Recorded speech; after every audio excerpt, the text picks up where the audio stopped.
ఒకానొకప్పుడు ఒక నది ఒడ్డున ఉన్న చెట్టుపై ఒక కోతి నివసిస్తుండేది. అది ఆ చెట్టుకి కాచే తీయటి పళ్ళని తింటూ జీవించేది.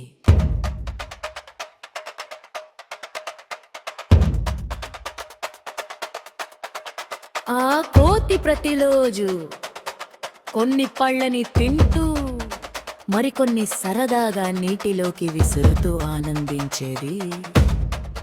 అలా కోతి నీళ్లలోకి విసిరిన పళ్ళను అందులో నివసిస్తున్న మొసలి ఒకటి తింటూ ఉండేది.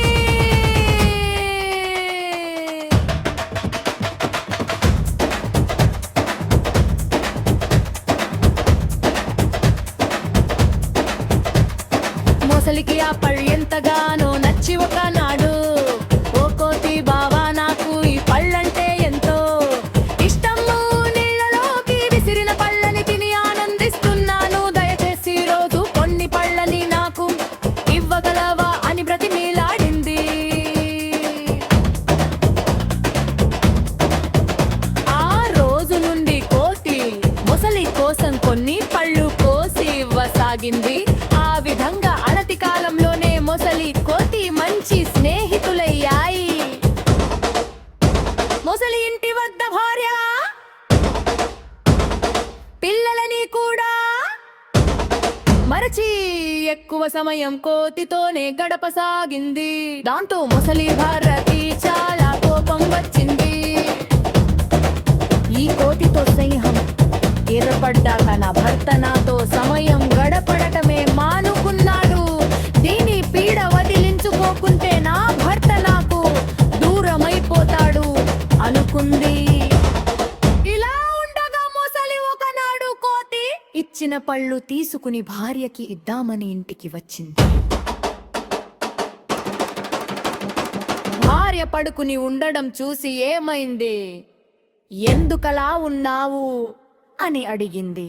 నాకు ఈ మధ్య విపరీతమే నా తలనడివిగా ఉంటున్నది. ఎంతమంది వైద్యులను అడిగినా అందరూ కోతి గుండెకాయతో చేసిన మందుతోనే నా తలనొప్పి తగ్గుతుందని చెప్పారు. ఇప్పుడు కోతి గుండెకాయ ఎక్కడ దొరుకుతుంది? దిగులుగా అన్నది మొసలి భార్య. ఓస్, ఇంతేనా? నువ్వేం దిగులు పడకు, నాకు ఒక కోతి మిత్రుడు ఉన్నాడు. అతడి గుండెకాయ అడిగి తెస్తాను, నీ తలనొప్పి తప్పక తగ్గుతుంది అని చెప్పింది మొసలి.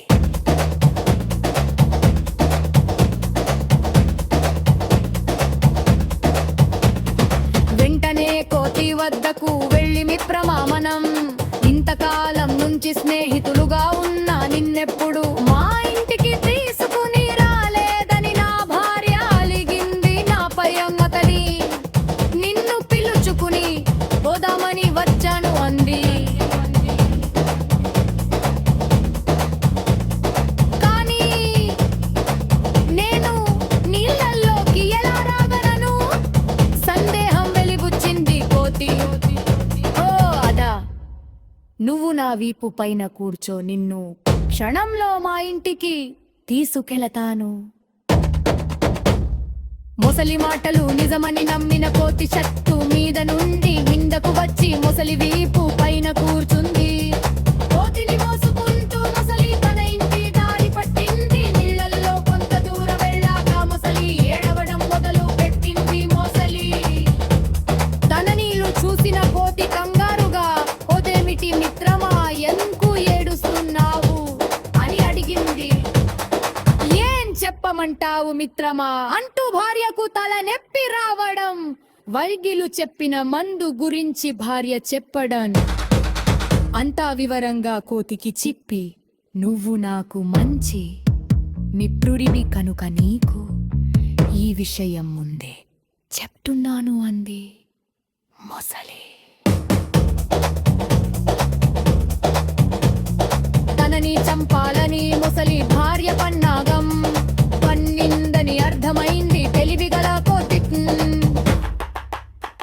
అందుకే అయ్యో ఎంత పని జరిగింది మిత్రమా, యువదా నువ్వు ముందరే చెప్పి ఉంటే బాగుండేది కదా. ఏమిప్పుడేమైంది ప్రశ్నించింది మొసలి. నా గుండెకాయ చెట్టు మీద పెట్టి వచ్చాను, గుండెలేని నన్ను మీ ఇంటికి తీసుకెళ్ళినా అలిపులాగు ఉండదు ఆనా.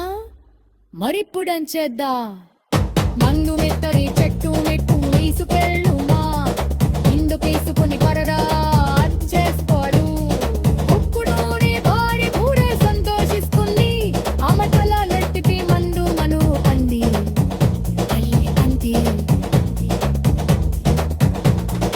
ఒలిమి తక్కువ మొసలియా ಗಾಟರು ಮಂದಿ ತೆರ್ತೀನಿ ಬಿರಿಬಿನಾದಿ ಪಟ್ಟು ಪೇಜು ನಚ್ಚಿಂಬುಲಿ ಅಂತೆ ಕೋತಿ ಚೆಂಗುನವತ್ತು ಪೈಕಿ ಬಂತಿ ಪವಲವಾ ಚಟ್ಟೆಟ್ಟಿ ಮೂಚುಂಬಿ.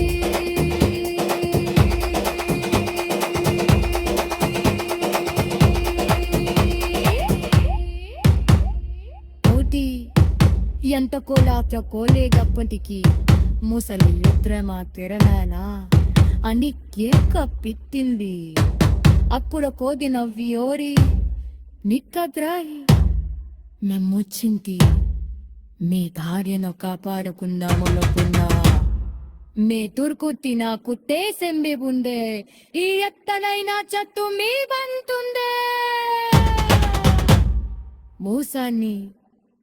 మూసంతోని చేయించాను ఇవాల్టితో, మీకు నాకు మధ్య స్నేహం ముగిసిపోయింది, వచ్చిన దారినే తిరిగిపో అంది పిల్లి. ముసలి మనూరు చేసిన ఒత్తిన వాలిన పనికి సిక్కుపడి మమ్ము సెమిత్రులై